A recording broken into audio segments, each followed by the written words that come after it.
Buenos días. Empezamos el curso Clínica Management de Ventas Complejas dentro del ciclo de capacitaciones Genecherú. ¿Qué veremos hoy? Saber leer una cuenta con todos sus roles, cuáles son los pasos de la venta, que eso se refleja en el embudo de ventas, cuáles son contacto, la presentación, el análisis go-no-go, que muy poca gente lo hace o lo hace mal, la investigación de que si nuestra cuenta cumple con todos los requerimientos que necesitamos, la presentación, el manejo de objeciones y 4 técnicas efectivas de cierre de ventas. Recordemos, vender es como pescar. Para pescar, lo primero que necesito es una caña. En otras palabras, necesito un modelo y necesito una herramienta. La herramienta, el modelo y las habilidades nos las enseña Century 21. Pero tan importante como tener las herramientas y el conocimiento, también para pescar tenemos que conocer la laguna correcta, la carnada correcta y lógicamente la caña correcta. En este caso, en el gráfico que aquí les presentamos, están las lagunas que tiene Santa Cruz de la Sierra. Las zonas norte, centro, Equipetrol, Urubó, oeste, este y sur tienen lagunas donde hay diferentes tamaños de pescados que necesitan diferentes carnadas y diferentes cañas de pescar. Tenemos que saber cada una de estas características para conseguir la pesca que todos estamos buscando. Por ejemplo, si quiero dedicarme a los tiburones, para Century 21 un tiburón debería ser una casa de arriba de $1 millón, como está ahí en el gráfico. Un pescado intermedio podría ser entre los 100,000 y el $1 millón, estamos hablando de ventas, ¿no es cierto? Y pescaditos pequeños deberían ser ventas de casa de menos de $100,000. Cada una de estos tipos de pescados necesitan herramientas, speech, personal branding, frases, equipos, vías, canales de comunicación diferentes, con textos diferentes, con características diferentes en tiempos, etcétera, etcétera. Parte de esa información la vamos a ver en este curso. Lo primero que vamos a ver es saber leer una cuenta. Quiero explicarles que este curso no es solamente para ventas inmobiliarias, está adaptado para ventas inmobiliarias. Por lo tanto, cuando hablo de leer una cuenta, se refiere a un cliente corporativo, vamos a llamarlo así. Pero, por ejemplo, como nuestro cliente, cuando nuestro cliente es una familia, la cuenta es la familia, pero hay roles. El rol del padre, el rol de la madre es diferente, los hijos tienen diferente rol, un amigo arquitecto tiene otro rol, la abuela, la suegra que está poniendo la plata tiene otro rol, un vecino tiene otro rol. Entonces, saber leer una cuenta es vital para entender qué tipo de clientes estamos atacando. ¿Por qué a algunos asesores de Century 21 les va extremadamente bien, a otros medianamente bien y a otros no tanto? Por un simple motivo. Los pescadores saben leer una cuenta. Los pescadores saben la carnada correcta para la presa correcta, en este caso para el cliente correcto. Saben los tiempos de espera, saben la laguna correcta. Entonces, ¿qué es leer una cuenta en concreto? Conocer los roles a los cuales estoy atacando a ese cliente. Saber si el que decide es la madre, el padre, cuánto de asidero tiene la opinión de los hijos, la familia externa, un amigo, si la plata viene de afuera, etcétera, etcétera. Muy importante en esta parte, deben entender las necesidades.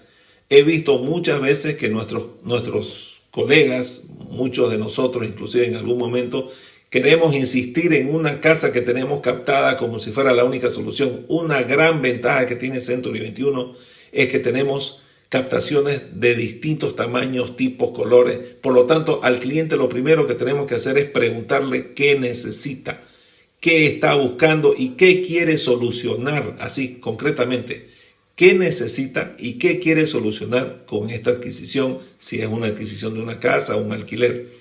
No solamente características como ser cuántos cuartos, en qué zona, etcétera, etcétera, sino también pregúntenle qué quiere solucionar: distancia al trabajo, distancia de los colegios, cercanía con aeropuertos, que tenga 2 garajes porque tienen 2 autos, etcétera, etcétera. Entender las necesidades es vital para conseguir la carnada correcta para el cliente. Tenemos que saber qué necesita. Lo otro es descubrir problemas y oportunidades. Este tema de problemas muchas veces tienen que ver con urgencias económicas, separaciones, requisitos urgentes de vender por motivos financieros, lo que sea. Esos datos también son importantes a la hora de analizar al cliente y saber qué necesita y qué le duele para prepararle una propuesta que cubra lo que él quiere escuchar. No es solamente que le vamos a vender o vamos a comprar una casa a su nombre. En el tema de por qué hacemos este análisis, tiene una simple razón. Porque tenemos que resolver necesidades del cliente, por una parte, pero aquí viene una parte muy importante, que son las motivaciones e inquietudes personales de cada uno de estos roles, y lo vamos a explicar en las siguientes láminas. Por lo tanto, recuerden bien, tenemos que identificar necesidades, por un lado, pero también motivaciones e inquietudes personales individuales intrínsecas de cada uno de esos roles. Cuando hablamos de identificar necesidades insatisfechas del cliente, hablamos de necesidades que generalmente son concretas y puntuales. Por ejemplo, necesito una casa en un condominio cerca del Urubó o cerca de cierta zona con 3 dormitorios, que tenga 2 garajes, etcétera, etcétera. Generalmente estas necesidades son entendibles por todos. La familia entiende que todos necesitan eso. Son claramente identificables y normalmente se resuelven con una propuesta concreta. Mire, tengo estas 3, 4 casas, tengo este departamento, tengo esto, que cubre características generalmente. Pero aquí aparecen motivaciones, y esta es una parte que los verdaderos vendedores, los verdaderos asesores inmobiliarios y también los verdaderos vendedores de cualquier tipo de negocio entienden, que son las motivaciones e inquietudes personales de los actores. Aquí tiene que ver los intereses, muchas veces no explícitos, de cada uno de los roles que aparecen. Son diferentes para cada rol, son muy difíciles de identificar, nunca lo van a decir y rara vez se hacen explícitas. El ejemplo más claro es, hay un tema hereditario, falleció alguien, pero resulta que uno de los hermanos o la hermana vive con la persona que falleció. Por lo tanto, para esa persona, el tema de la venta puede decir que sí está de acuerdo, pero sabe que se queda sin casa y va a quedar con una porción de dinero. Desde ese punto de vista, todos pueden llegar a decir, ¿es una necesidad de vender? Sí. ¿Están todos de acuerdo? Sí. Pero llegado el momento, lo más probable es que esa persona no quiera firmar la venta. ¿Por qué? Porque su motivación y su inquietud es quedarse a vivir ahí. Solamente les estoy dando un ejemplo, como muchos de los que hay en este sentido. O una familia que decidió venirse al Urubó, dijeron, sí, está bien, vamos a venirnos al Urubó a vivir, pero resulta que la esposa realmente no quiere por el tema de que su casa antigua está a 4 cuadras de su mamá o del papá, lo mismo, exactamente igual. O estaba antes a 5 cuadras de la fraternidad del padre. Sí, compramos el terreno, sí, tendríamos que empezar a construir, sí, deberíamos mudarnos, sí, podemos vender la casa anterior, pero hay una inquietud interna de uno de los roles que hace muy difícil que se pueda concretar la operación.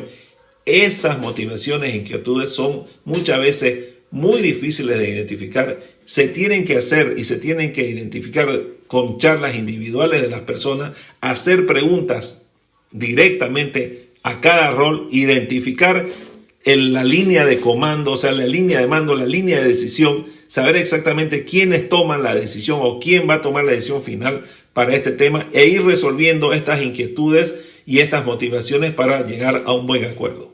Recuerden, las necesidades imponen qué vendo por característica, pero las motivaciones e inquietudes dictan el cómo lo vendo, qué le digo, con qué beneficio le tengo que mostrar para que valga la pena cambiar de casa, irse más lejos, etcétera, etcétera. Los beneficios son los que van a hacer mover la aguja en el sentido de que si hago o no hago la operación.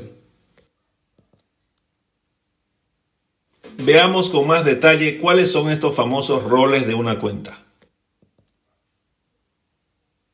Los principales roles de una cuenta son decision maker. En este caso, muchas veces es el que toma la decisión final. En una empresa, muchas veces el gerente financiero, que es el que dice hay o no hay dinero. En el caso de las ventas de casa o familiares, en este caso en particular, todos aquí sabemos que las mujeres son generalmente las que toman la última palabra. Pero a veces una decisión final es el pariente que mandó plata de España y le pidió a alguien que le compre. El tipo hizo toda la investigación, pero llegó el momento y dice no me gusta. O la suegra, la mamá del padre o de la madre que dice, como es el dueño de la plata, llegado después de revisar todo y hacer todas las presentaciones y que a todos les gustaba, etcétera, etcétera, hay una palabra final. Tomar en cuenta e identificar cómo es la línea de decisión en una compra es muy importante. Luego también una opinión importante es la del usuario final. Si vamos al tema de la familia, son obviamente los hijos. Hemos visto muchos videos de gente que vende millones de dólares en casas, que te sugieren, por ejemplo, que si vas a vender un lote, cuando lo lleves a visitar, siempre tengas un par de pelotitas atrás de tu auto, y que la casa que estés, el lote que estés vendiendo o la casa que estés vendiendo, el jardín tenga un pasto como si fuera una cancha de fútbol. Luego tirar un par de pelotitas ahí para que los niños se diviertan o qué sé yo, o algo así. O mostrarles un paseo o con una bicicleta, lo que sea. La decisión de los niños en muchas veces, si bien son usuarios finales, vamos a llamarlo así, su decisión y su opinión es muy importante llegado el momento. A los padres, una de las cosas que nos ablanda el corazón es que nuestros hijos estén en un mejor lugar, que estén bien, que estén cómodos, que estén felices. Por lo tanto, esa opinión, si bien no nos las exigen, pesa mucho a la toma de decisión final. El siguiente rol que hay en una venta es el recomendador técnico. El recomendador técnico puede ser un evaluador, puede ser un arquitecto amigo, puede ser una persona que tenga conocimientos técnicos y puntuales en los cuales una persona me pide, o el comprador posible le pide información técnica, si está el techo bien, si las paredes están correctas, y qué sé yo. Esas cuestiones técnicas puntuales son temas de características técnicas puntuales que sean cubiertas en los requisitos. No tiene nada que ver con estética necesariamente, ni que si me gusta o no me gusta la distancia, no, son puntualmente características técnicas. A diferencia del influenciador, el siguiente rol es un influenciador. El amigo, el vecino, la amiga, la prima, el tío, el sobrino, quien sea que vení, acompáñame a ver qué te parece. Y ahí tenemos una persona externa que opina de todo, no solamente del inmueble, que este está lejos, que la barda está muy cortita, que los vecinos son no sé qué cosa, que Esos sí pueden dar una opinión, no tienen una decisión final, pero sí pueden hacer que un cliente pueda cambiar de opinión con una mala opinión. Más de una vez se le ha debido caer una venta solamente por la opinión de un influenciador que le dijo una palabrita que hace que la aguja varíe. Y por último está el coach. Este es un rol que muy pocas veces lo vemos en este tipo de negocios, porque no son ventas corporativas, son ventas más bien concretas y puntuales directas. El concepto de coach es una persona que identificamos que por motivos que desconocemos, porque no hay ningún interés financiero, ni de dinero, ni de nada, nos apoya y nos impulsa nuestra propuesta en relación a otras, ¿no? Hay gente que cuando le pregunta a una persona, oye, ¿estás comprando casa? Sí, mira, ¿con quién estás? Mira, estoy viendo con este y con este otro y con esta empresa y con esta otra. Pucha, ¿sabes qué? Te sugiero esta persona o esta opción porque me parece que es mejor. Y te da muestras de que quiere ayudarte a cerrar el trato, ¿no? Muchas veces eso puede ser una mezcla con un recomendador técnico que le caímos bien o que lo conocemos o de algún motivo, pero notamos que la persona nos ayuda y nos apoya. Esa es la diferencia con un recomendador técnico genérico. En el caso del coach, la diferencia es que es una persona que puede o no ser técnica, pero apoya nuestra propuesta. Esa es la diferencia. En esta primera capacitación vamos a ver conceptos técnicos genéricos. ¿A qué me refiero? Al embudo directamente relacionado al inmobiliario, lo vamos a ver en la siguiente capacitación que va a dar Willy. En este caso vamos a ver una parte teórica de las etapas de la venta que tiene que ver con un embudo. El contacto, una calificación, que es el análisis go-no-go, un proceso de investigación, una presentación que tiene que ver también con manejo de objeciones y un cierre. Esos son los pasos más básicos en una etapa de venta genérica y ahora los vamos a analizar uno por uno. El contacto es cuando nos presentamos a una cuenta por primera vez.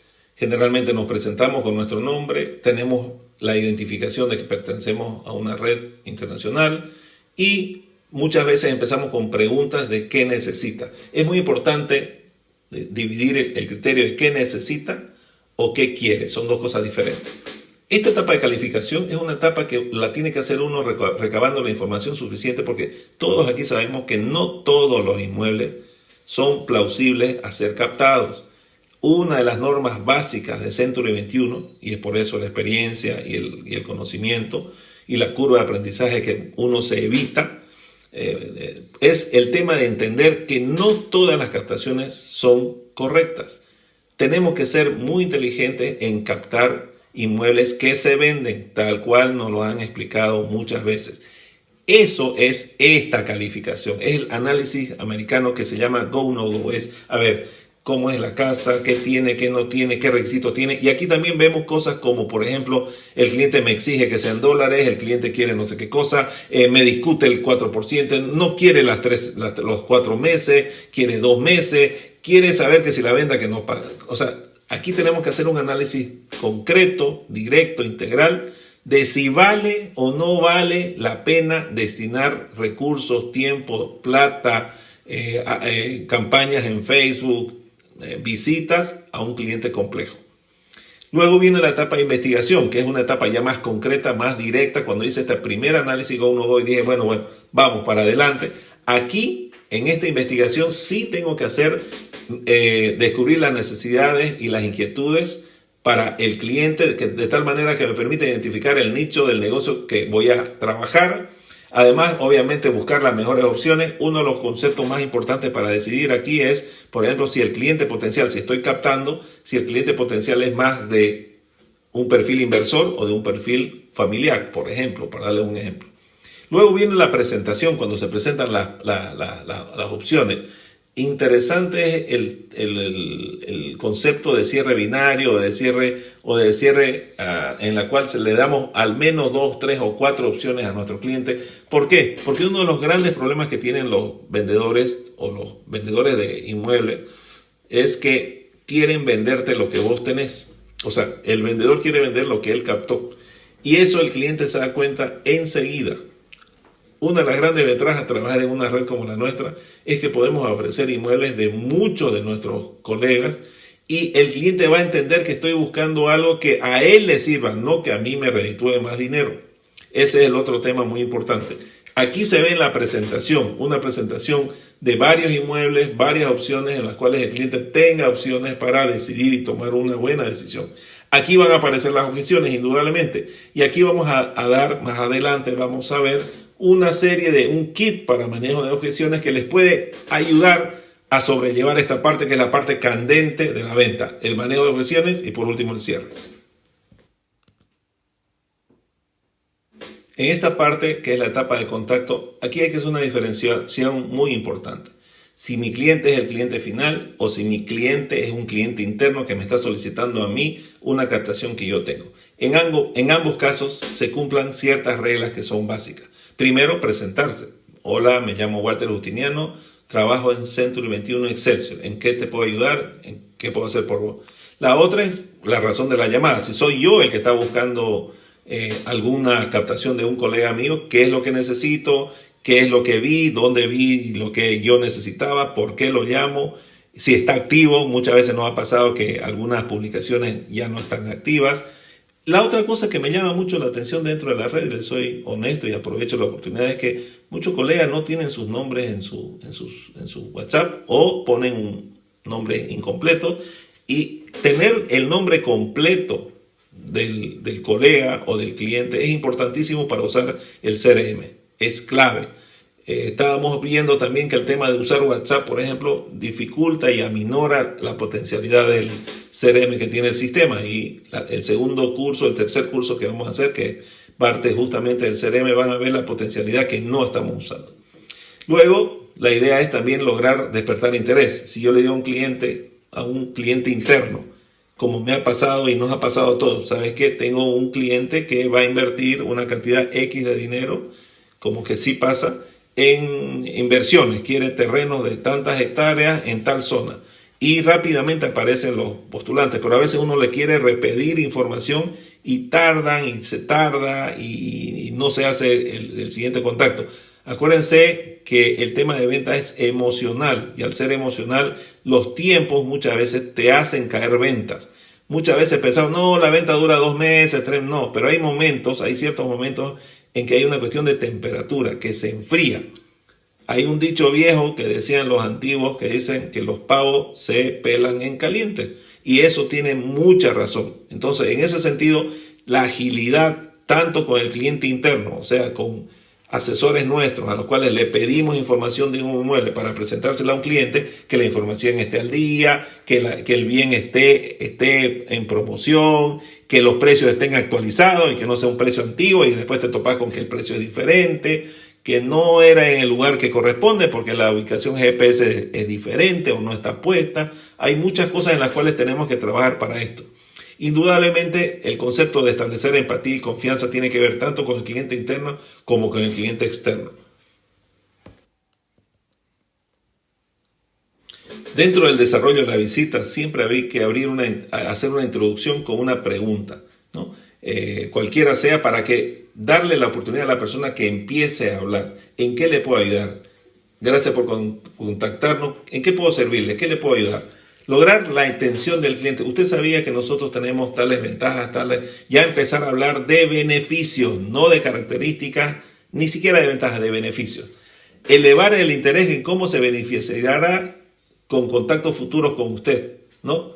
Explicarles que tenemos una red de más de 10.000 cierres hechos, con más de 3.000 o 4.000 inmuebles en exclusiva, etcétera, etcétera. Y aquí viene un detalle muy importante que muchas veces la gente no lo explica.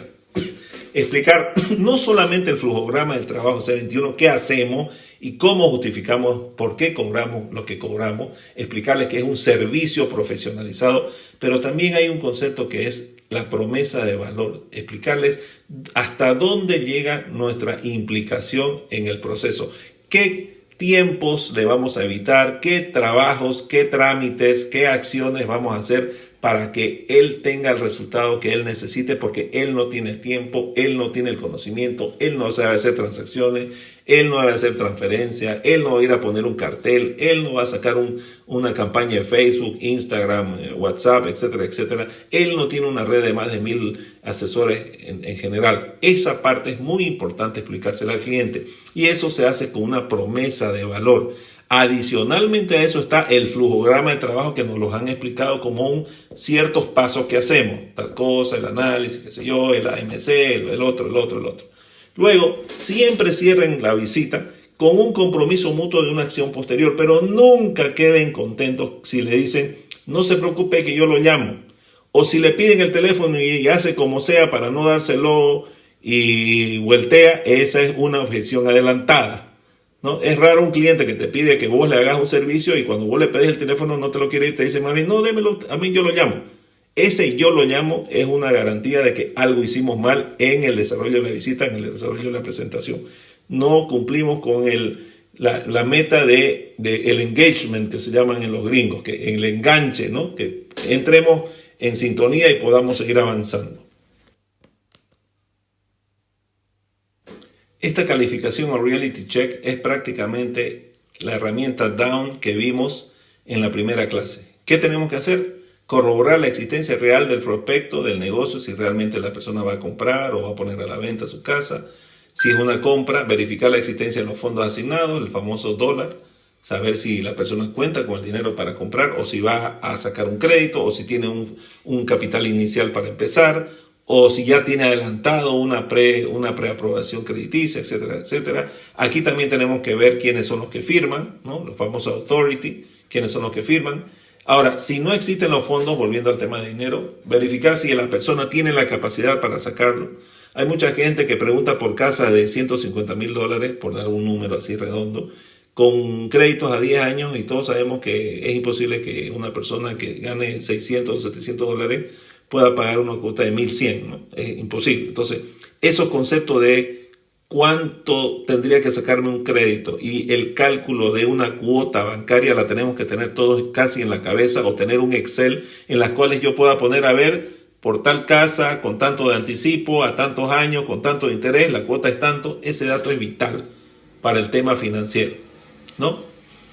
Obviamente hay que validar si hay una necesidad real del prospecto que nuestra solución pueda satisfacer. O sea, por ahí esto es un detalle bien importante en el concepto de que si el cliente realmente necesita hacer la operación, o solamente quiere averiguar precios, quiere saber nomás si hay, qué bonito sería tener una casa allá, y te hacen perder el tiempo. Yo con mi esposa, con varias personas, nos hemos topado con esa gente que pareciera ser que le gusta hacer tours por casas caras, ¿no?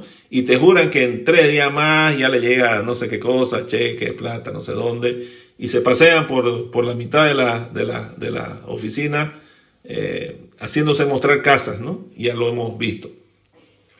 Adicionalmente a esto, tenemos que tener consideraciones de tiempo, ¿no? El famoso when, tal cual. ¿Para cuándo estima usted que necesita esta operación? Bueno, yo en realidad la voy a vender mi casa recién en octubre, mi hija sale de colegio en noviembre y ya en serio me voy a trasladar, yo estimo, para enero. Entonces, para enero necesito esta casa que estoy buscando. Muy bien, entonces estamos en junio. O sea, en mi agenda este señor va a estar activo a partir de septiembre, octubre, 2-3 meses antes de su cierre. ¿Por qué? Porque obviamente no tiene sentido antes. El estado de la documentación es crítico. Muchas veces muchas ventas se caen porque no hacemos este análisis de la documentación. Situación impositiva, situación bancaria, financiera, nombres en documentaciones incorrectos, propietarios diferentes, superposición de planos en entidades edilicias, etcétera, etcétera, ¿no? La otra es identificar la autoridad de compra, o sea, la cadena de decisión, la cadena de firmas, etcétera, etcétera, y obviamente obtener el proceso decisorio, que es lo que estamos hablando, ¿no? ¿Qué pasa si esta calificación, este go, no go, lo hago, no lo hago a media, lo hago mal, agarro, le pido el nombre del tipo y dónde está la casa y el número de casa y los metros cuadrados y ¡tac! Subo la operación al Century 21, al sistema, ¿no? ¿Qué pasa si no lo hago? O lo hago mal, o lo hago tarde, a destiempo. Obviamente me embarco, a veces sin saberlo, o a veces por apurado, en algo que no va a prosperar. Acuérdense todos, por favor, que nadie recibe sueldo, por lo menos que yo sepa. Por lo tanto, si perdemos tiempo, que es lo más valioso que tenemos, eso ya lo vimos en la primera clase, este tiempo no vuelve atrás. Y si me dedico a ciertos clientes que no hice el análisis correcto, estoy perdiendo tiempo, estoy perdiendo dinero, y no solamente a mí, en algunos casos estoy haciendo perder tiempo y dinero, no solamente a algún colega o también a la oficina en la cual trabajo, porque tienen expectativas de cierre. Recuerden que aquí somos una cadena de trabajo en conjunto. Si bien todos somos colegas, todos esperamos resultados porque todos estamos involucrados en el proceso general. Las oficinas no pueden tener asesores que no generan ingresos, no tiene sentido. Y así va sucesivamente hacia arriba.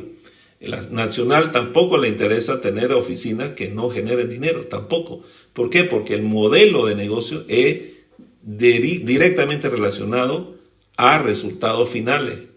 Inclusive ni siquiera si captamos o no captamos. La captación es la mitad del trabajo, pero es la mitad que no genera. La captación es la mitad que me aseguraría tener opciones de diversidad para ofrecer. Pero todos sabemos aquí que lo que más importa es la colocación, el cierre, el top producer, la venta. Lo otro que puede pasar es enterarme tarde, después de que ya hice esfuerzos, ya pedí ayuda, compré un cartel, lo llevé, encima el cartel es lejos, qué sé yo. Me entero que la oportunidad realmente no existe, o peor aún, que la persona llegado el momento dice, sabe que ya no la voy a vender, ya me decidí que no, etcétera, etcétera. Obviamente levanto falsas expectativas con el equipo, porque llego y digo, uy, capté, no sé, pues, X cosas, y resulta que es una venta compleja. Indudablemente se gasta inútilmente tiempo valioso en ventas que se pueden emplear en un prospecto menor. Ahí viene el costo de la oportunidad, ¿no? Estoy dedicando tiempo en algo que si lo hubiera dedicado en esta otra cosa, en este otro cliente o prospecto que era más productivo o con mayor potencial, hubiera tenido resultados. Lo más grave es algo que es la matemática no miente, ¿no? El 100% de nada es nada. El 20% de algo es algo. Pero el 100% de nada es nada.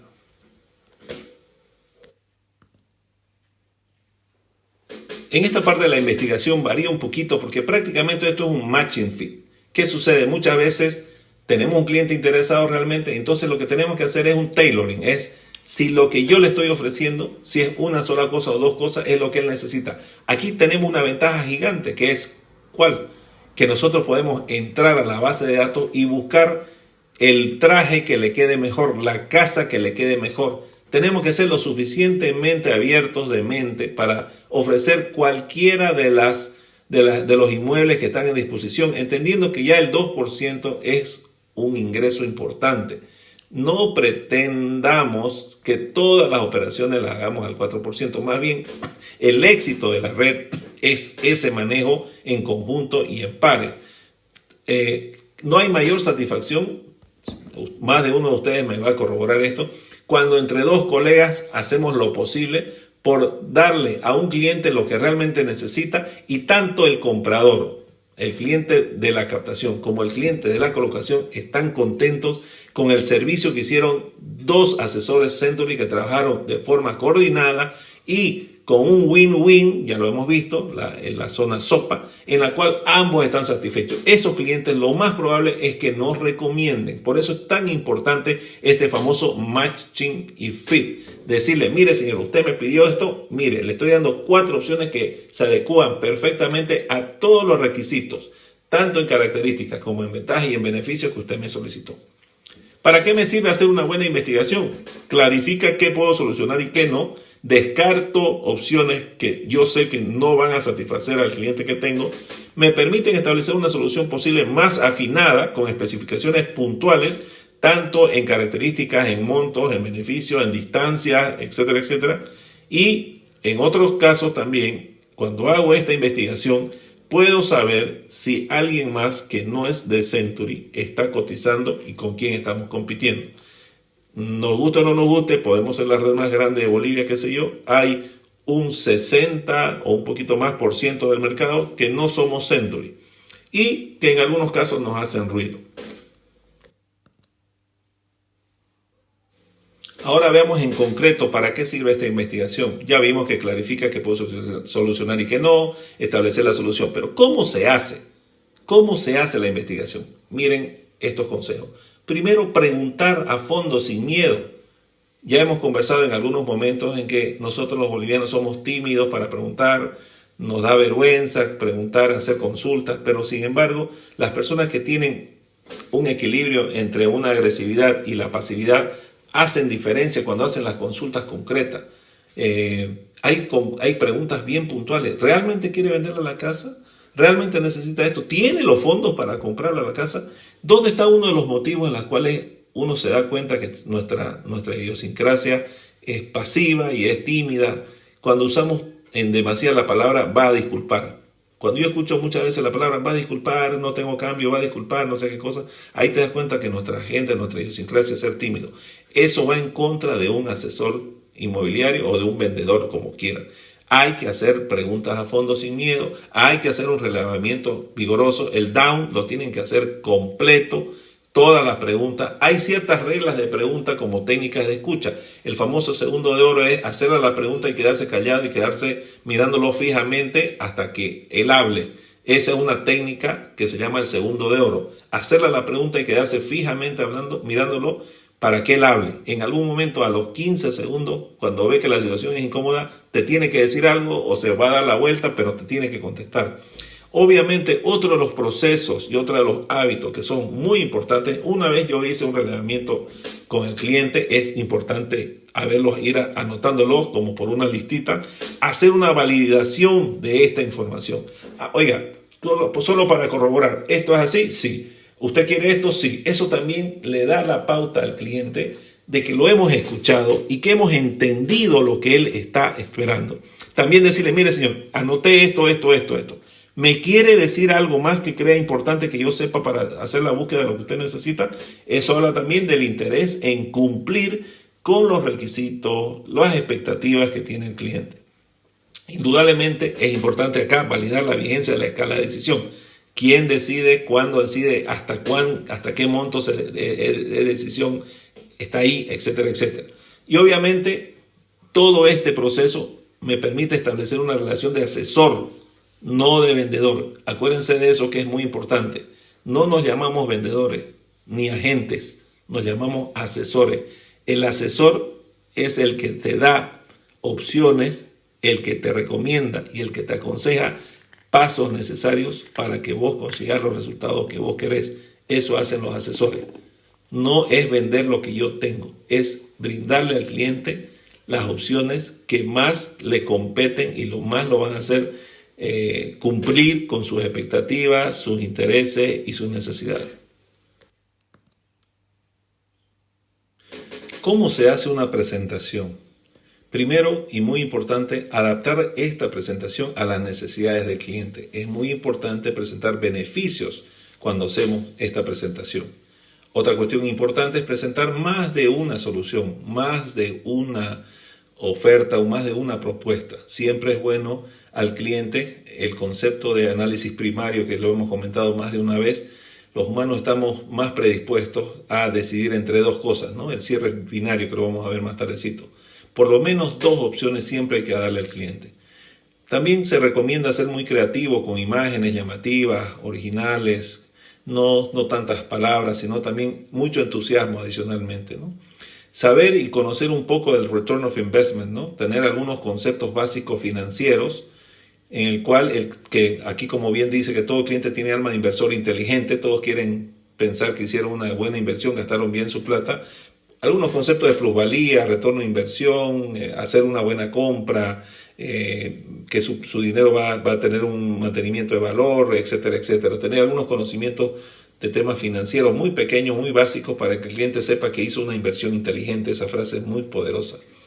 Indudablemente usar la venta referencial es muy importante, ¿no? En algunos casos tenés que saber quiénes otras personas han comprado por ahí, gente conocida, y podés decir, mira, tiene vecinos a esta persona han comprado, están en este barrio, este es el tipo de personas que viene. La venta referencial es muy potente, ¿no? Y obviamente resaltar las características simplemente para cumplir. Las características son solamente para cubrir requerimientos, pero mucho hay que resaltar las ventajas y sobre todo los beneficios. Las ventajas vienen junto con los beneficios y eso es lo que más vende.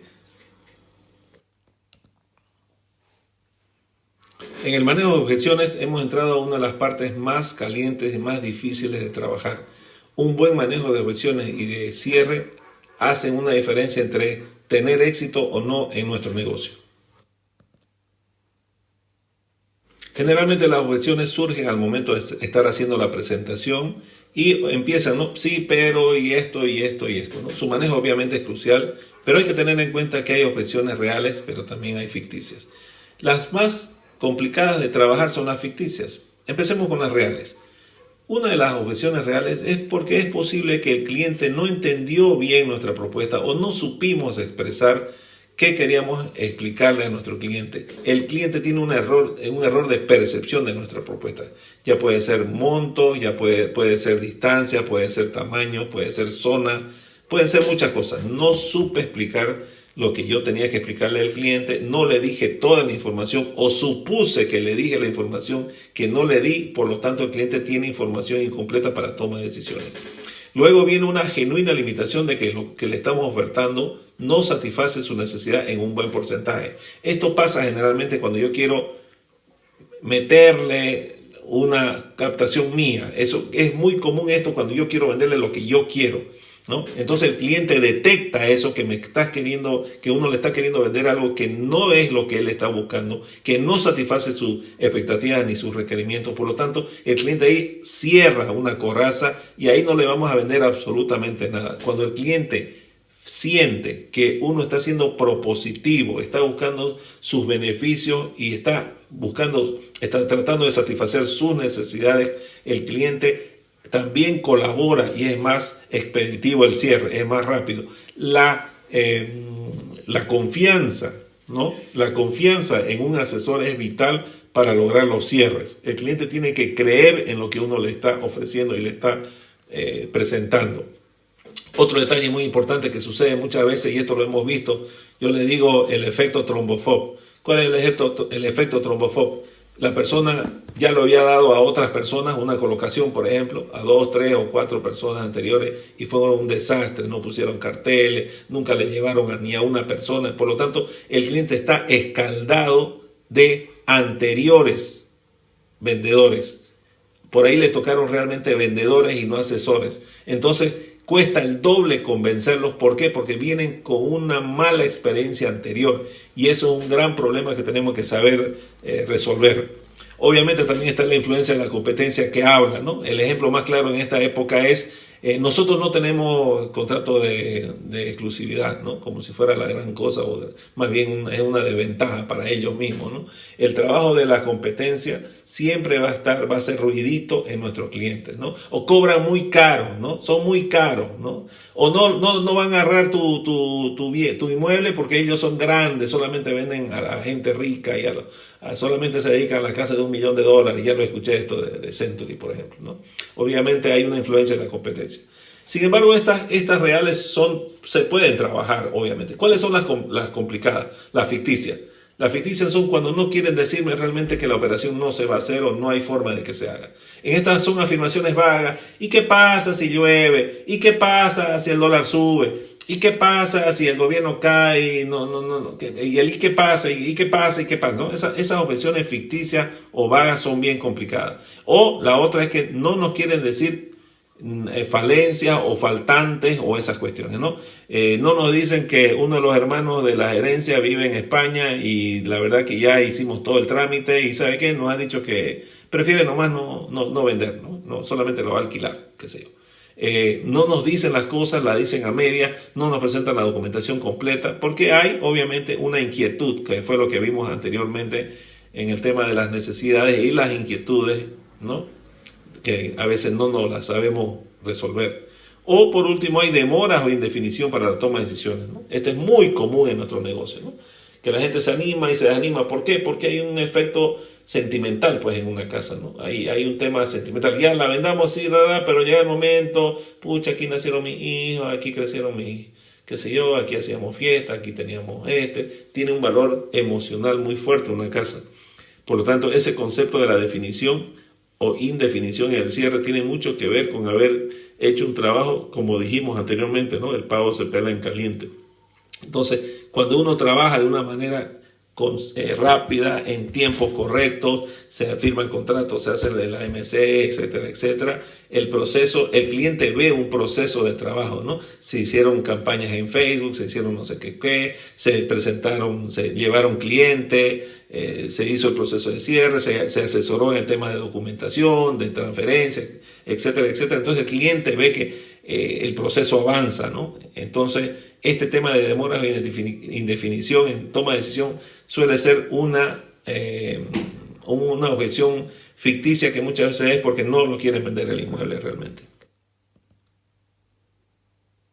¿Cómo trabajar las objeciones? Lo primero y muy importante de la bienvenida a las objeciones. ¿Qué significa esto? Qué bueno que me pregunta eso. Así, esos 2 segundos en los cuales ustedes dan la bienvenida a las objeciones, le da tiempo para pensar bien una respuesta correcta. Una mal respuesta en esta etapa de la operación puede ser la diferencia entre cerrar y no cerrar. Lo otro, tenemos que recordar que si la decisión de compra está cerca, quiere decir es porque el cliente va a preguntar y va a objetar y va a consultar.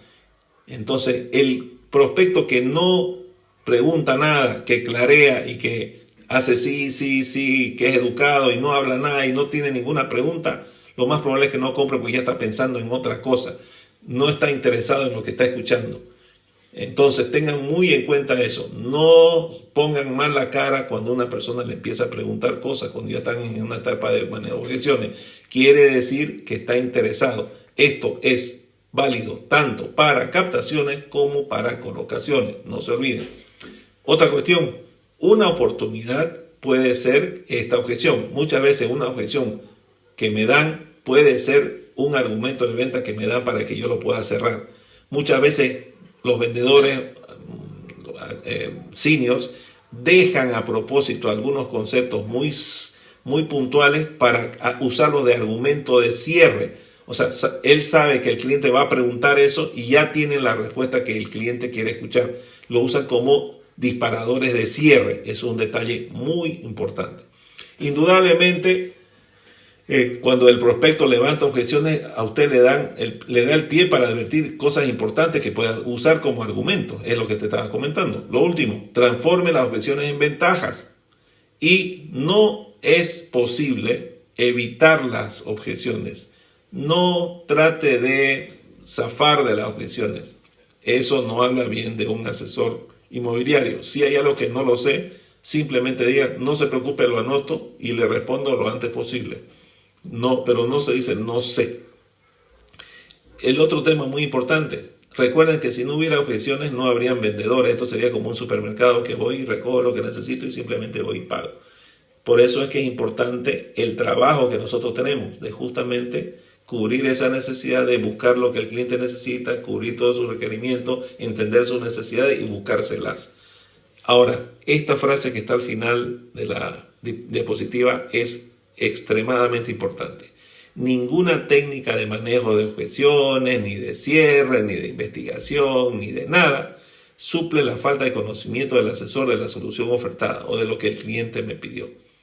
Si yo no sé o no entiendo, no manejo conceptos específicos de algo que el cliente me pide, yo no me puedo dedicar a esto. Para eso prefiero primeramente pasarlo a los cursos, porque en los cursos, por ejemplo, que da Andrea o estos cursos que estamos haciendo, cubren la mayoría, por no decir todas las áreas que un asesor inmobiliario debe conocer. En este caso son ventas, pero por ejemplo, tema de uso de suelo, tema de documentación, ¿no? Tema de a cuántos pisos puede hacer un edificio en tal lote, en tal lugar.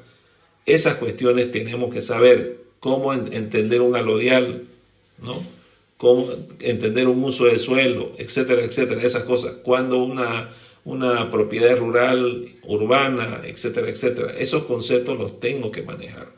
Es difícil no se olviden que el cliente busca un experto en algo y supuestamente nosotros somos expertos en operaciones inmobiliarias. Esto es bien importante y puede ser una condición sine qua non. Indudablemente muchas personas entran sin conocer, por supuesto, eso es entendible. Lo que les quiero resaltar en este caso es que es importante prepararse, como para cualquier cosa en la vida, prepararse, estudiar, aprender, conocer, preguntarle a los que saben para estar listo para la etapa de manejo de objeciones y que el cliente perciba una persona competente, una persona que sabe su trabajo, una persona eficiente. Es muy importante la percepción del cliente de nuestro conocimiento y de nuestro expertise en este rubro.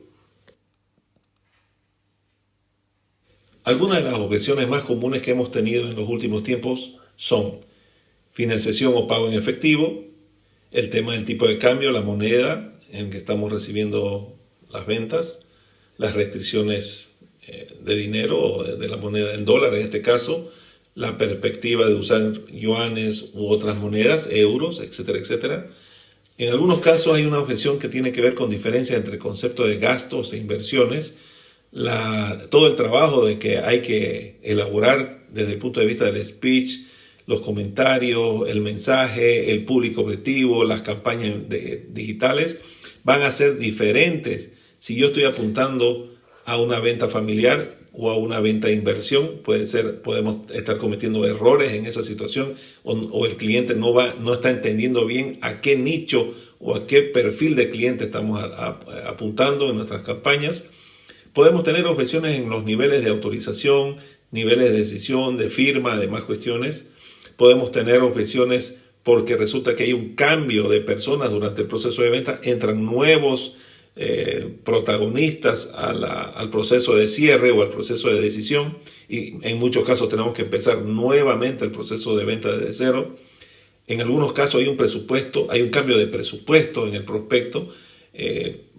Generalmente esto sucede cuando lo que tiene no le alcanza, él tiene una perspectiva o tiene una intención de comprar algo más grande, pero llegado el momento, su límite de crédito, su rango de crédito es insuficiente, sus condiciones no son las mismas, hay un cambio repentino en su estado, en su condición financiera, etcétera, etcétera, o aparecen ciertas restricciones en la compra por algún motivo, restricciones bancarias, restricciones legales, etcétera, etcétera. Y una quizá de las más complicadas que tenemos como objeciones son dificultades en la documentación. No haber revisado de forma correcta la documentación y aparece en la mitad de la operación restricciones que tienen que ver con validez de la documentación, calidad de la documentación, duplicidad de la documentación o no está la documentación. Hay muchas de estas objeciones que se tienen que trabajar y lo que generalmente hacemos es tener una lista de 10 preguntas más frecuentes de cuáles son las 10 objeciones más comunes para tenerlas estándares y podamos responderlas de una manera idéntica cada vez que nos llegan estas objeciones. Aquí les dejo un kit de supervivencia para manejo de objeciones que les pueden ayudar en algún momento. Una de las primeras cosas es dejar que el interlocutor exprese la totalidad de su comentario.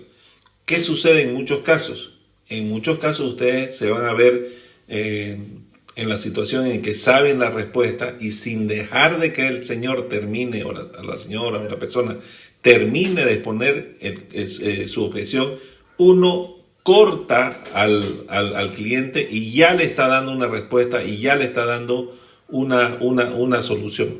Ese es un problema que tiene mucha gente que ya tiene la solución en las cabezas y por apurado, por impulsivo, corta al interlocutor y por más que le dé la respuesta correcta, el interlocutor se ve atacado o de alguna manera se ve cortado y no le va a gustar. En este caso, dejarlo que el interlocutor termine su objeción para poder responderle. Aquí la idea es escuchar siempre y no interrumpir y prestar atención, no ponerse a mirar el celular y esa cosa. También hay que cooperar con el prospecto, no hay que no discutir, no sugerirle nada al medio. Y un tema muy importante que les quiero recomendar es que no lo haga sentir ignorante de algún tema. Todos somos ignorantes de algún tema. Algunos conocemos una cosa, pero no conocemos otra. Entonces, todos somos ignorantes de algunos temas. En este caso nos han buscado porque nosotros conocemos de este tema. Entonces, no hagamos algún comentario de algo que él debería saber, ¿no? Porque es hacerlo sentir como que él no sabe algo que debería saber. Esto es muy importante también. Mucha gente tiene esos tics que empiezan con una palabra negativa cuando la objeción es incorrecta. Entonces, no, lo que pasa es que ese inicio con un no o alguna otra palabra pone la situación, el ambiente de una manera complicada. Ya el cliente en muchos casos se cierra a la respuesta. Por más que la respuesta sea correcta, por más que la respuesta responda a la iniciativa, ese tema, esa palabra negativa al inicio es lo que cambia el ambiente. Eso es un poquito de PLN que algunos lo están solicitando entre los cursos que se dan y ahí vamos a aplicar algunas de ellas. Otra de las situaciones es guiarlos a su propia conclusión, de alguna manera preguntarle cosas direccionadas de tal manera que él saque la propia conclusión y prácticamente él se responda. Esa es una técnica muy avanzada de PLN, por si acaso, en el cual el cliente uno lo va guiando a la conclusión, entonces es como que él respondió lo que él mismo se consultó. Mantenerlo calmo, no transmitir sensaciones negativas, Explicarle que cuando hay una objeción concreta y puntual, ya casi de reclamo, hay frases que son muy empáticas, como sé lo que se siente, más vale que sea así, ¿no? Esa es una frase un poquito peligrosa, hay que saber cuándo usarla. Otros clientes han sentido así, pero se resolvió de esta manera, lo vimos de esta forma. Muchas veces las objeciones se pueden transformar en preguntas que me permiten ahondar el conocimiento para poder buscar mejor soluciones a lo que me están preguntando. Y volviendo por último al tema de las objeciones falsas, no hace falta ahondarlas. Las objeciones falsas, si las identifico, es mejor cortarlas, no nos benefician y nos van a hacer perder el tiempo. Acá estamos entrando al último tema, que es el cierre.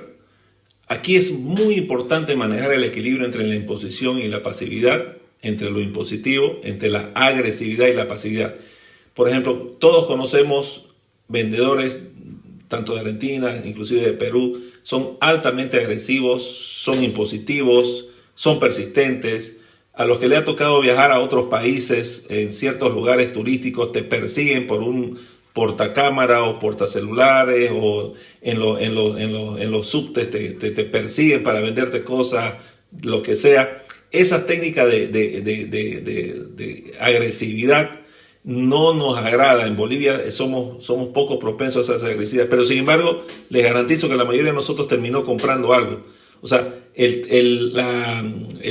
donde se ve mejor este tema de tener un equilibrio entre la agresividad, por decirlo así, y la pasividad. En la venta de los tiempos compartidos, cuando uno viaja a algunos hoteles que te meten, te dicen, venga, le regalamos no sé qué cosas, y nos escucha media hora, y uno puede estar 4 horas, y muchos han terminado firmando y se quedaron con una propiedad compartida que nunca más la usaron, a más de uno. ¿Por qué? Utilizan técnicas de presión psicológica, PLN en particular, en este caso en el mal sentido. Tenemos que saber hasta dónde podemos presionar. De todas maneras, es mucho más productivo dar un porcentaje más, un paso más en el tema de la agresividad y no ser tan pasivo. Nunca aceptar, por ejemplo, yo lo llamo, no se preocupe, no, jamás. Señor, yo lo llamo. ¿A qué hora lo llamo? ¿Dónde lo visito? ¿Cuándo quiere ir a ver la casa? Ese tema de agresividad es muy importante. Agresividad en el buen sentido. ¿Cuándo son las señales de compra? Cuando el cliente pregunta y va queriendo eliminar todas las objeciones. Vamos a hablar de 4 tipos de cierre, de los cuales 2 son muy cercanas, muy similares, ¿no? Uno es el cierre asumido. El cierre asumido es cuando doy por hecho la operación. Esa es una técnica muy interesante en la cual, cuando estoy hablando con el cliente y está tentando y decir, ¿sabe qué? ¿Cómo quiere el contrato? ¿Dónde se lo llevo? ¿Se lo llevo a su oficina o a su casa? O sea, doy por hecho que ya lo llevo el contrato. Funciona mucho mejor en la captación, por ejemplo, pero en la colocación también, ¿no?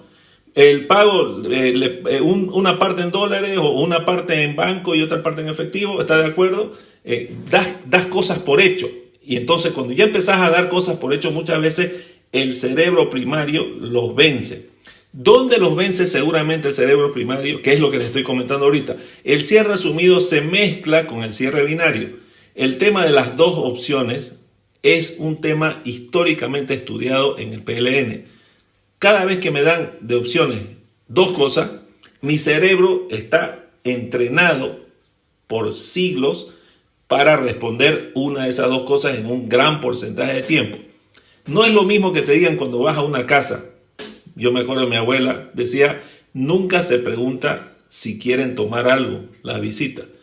Se pregunta, ¿quiere esto o esto? No es si quiere tomar algo, para que tengamos entendido el concepto de lo que estamos hablando. ¿Quiere esto o esto? ¿No? Cuando das 2 opciones, el cerebro primario tiende a elegir entre las 2 opciones que le das. Cuando son 3 ya las pensás, ya es más complicadito, ya sale del criterio de este impulso. Acuérdense que muchas ventas son emocionales y en algunos casos son impulsivas. Entonces, cuando veamos eso, tenemos que aprovechar y hacer cierres binarios, ¿no? Tener contratos listos, prearmados en la mano, etcétera, etcétera. Entonces, El cierre asumido es dar por hecho que está hecho el cierre, y el cierre binario es esto o esto. Mire, ¿le gustó más esta casa o esta otra? ¿Le gustó más este? ¿Prefiere este departamento o quiere esta otra cosa? ¿Cuál le gustó más? Así, ¿cuál le gustó más? ¿Cuál prefiere más? Entonces, combinamos el cierre binario con el cierre asumido. El cierre por recomendación es cuando un tercero apoya mi decisión. Cuando una persona se sienta al lado de la operación y recomienda la operación o apoya la operación. Sí, la verdad que este barrio es bonito. Estoy vendiendo una casa y aparece un vecino. Sí, la verdad que el barrio es lindo, se hacen cosas así, qué sé yo, hay lindo ambiente, qué sé yo. Ese es un cierre por recomendación. Ahora vamos a entrar a una técnica de cierre que se llama cierre de objeción única, que lo voy a explicar en la siguiente lámina. El cierre de objeción única tiene una técnica muy específica para lograr su cometido, que es lograr el cierre.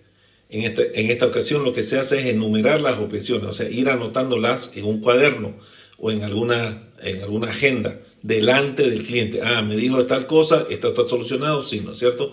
Y mostrarle que fuimos solucionando todas sus objeciones por escrito con una línea y la fuimos tachando. Eso es bien importante, que vea el cliente que sí se hizo un trabajo de ir solucionando todas sus objeciones. En algún momento dado, siendo que el cliente todavía no acepta el cierre final, se le pregunta si le queda alguna final. Si el cliente dice no, obviamente se hace el contrato, pero si dice sí, aquí viene el truco. Se le dice antes que le diga cuál es la objeción. Pero si la cierro, si soluciono esta última objeción, porque es la última, firmamos contrato, ¿no es cierto? Ahí está la clave. Es apretarlo, es decir, si esta la soluciono, ¿lo cerramos? Entonces, en ese sentido, si el cliente le dice sí, entonces preguntamos, obviamente, y tratamos de solucionar. Generalmente, en la última objeción es algo que se puede solucionar. Y obviamente se vuelve un loop, ¿no? Si dice no, quiere decir que habían más objeciones y la tiene que cerrar. ¿Por qué sirve este tema de la objeción única? Muchas veces los clientes están dubitativos y cuando uno los encierra en esto, le dicen, bueno, si soluciona esta última, cerramos el contrato, y si dice sí, es una opción rápida para hacer un cierre interesante. Traten de practicarlo, tiene un nivel de presión interesante, muy poca gente la sabe usar, pero es como diciendo, bueno, si te soluciono esta última, si te respondo esta última opción, cerramos el trato, firmamos contrato, cerramos el negocio. Es una buena forma para cerrar. Pruébenlas, las 3 anteriores más esta, y les aseguro que van a tener mucho mejores resultados. Muchísimas gracias por su atención. Hasta aquí llegó el curso CA2 de Clínica de Ventas Complejas. En el próximo curso vamos a continuar con el tema de ventas. En la siguiente sesión se refiere específicamente a CRM, lo va a dar Willy. Entonces los esperamos y haremos algunas consultas en este caso. Muchísimas gracias por su atención.